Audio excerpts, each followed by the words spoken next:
अच्छे 6th class.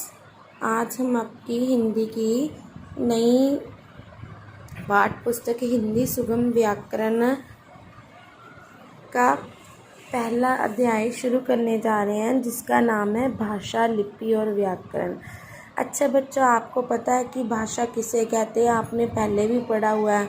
अपने मन के भावों तथा विचारों का आदान प्रदान एक दूसरे से करना, उसको भाषा कहते हैं। जैसे आपने किसी को कोई बात कहनी है, जैसे आपने किसी का नाम पूछना है कि आपका क्या नाम है, तो बताने वाला बोलेगा कि मेरा नाम नीता है। ये आप अपनी बातें दूसरों तक पहुंचा रहे हो। इस तरह अपनी बातों को भाषा के दो रूप होते हैं, एक मौखिक भाषा और एक लिखित भाषा। मौखिक भाषा वो होती है जिस भाषा के द्वारा हम अपने मन के विचार बोल के व्यक्त करते हैं, उसे मौखिक भाषा कहते हैं। और लिखित भाषा वो होती है जिसे हम लिख के अपने मन के विचार एक दूसरे को प्रकट करते हैं और एक दूसरे के विचार समझते हैं, उसे लिखित भाषा कहते हैं। लिखित भाषा जैसे SMS करना या कोई भी चीज़ मोबाइल पे टाइप करनी या लिखना, कॉपी पे लिखना, ये लिखित भाषा। आगे सांकेतिक भाषा। सांकेतिक भाषा वो होती है जिसके द्वारा हम अपने मन के विचार इशारों के द्वारा प्रकट करते हैं। जैसे हम कोई चीज़ इशारों के द्वारा बताना हो कि वो चीज़ वहाँ पड़ी, आँखों से इशारे करना, उसे सांकेतिक भाषा कहते हैं। आगे मातृभाषा। मातृभाषा वो भाषा है जो बच्चा अपने जन्म से अपने घर से अपनी माँ से सीखता है, उसे मातृभाषा कहते हैं। बोली वो होती है, बोली मौखिक भाषा का वह स्थानीय रूप है जो किसी विशेष क्षेत्र का स्थान है। जैसे हरियाणा में हरियाणवी, कुमाऊँ में कुमाऊनी आदि। इसी तरह क्षेत्र विशेष में बोली जाने वाली मौखिक भाषा ही बोली कहलाती है।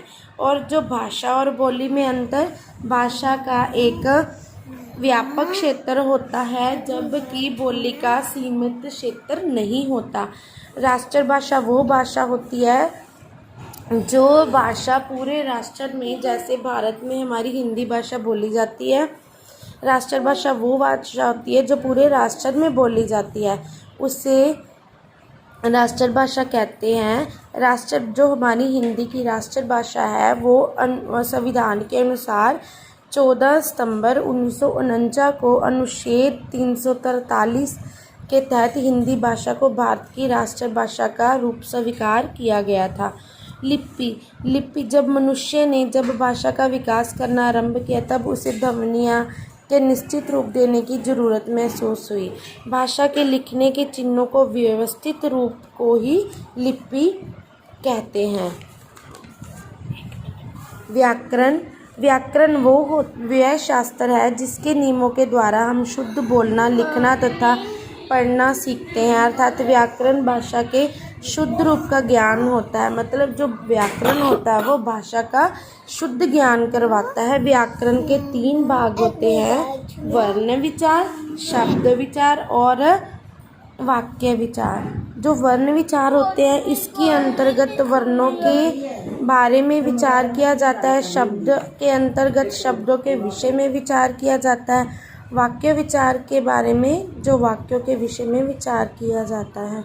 इस तरह ये हमारा आज का पहला अध्याय हो गया। इसे ध्यान से पढ़ना और समझना। धन्यवाद।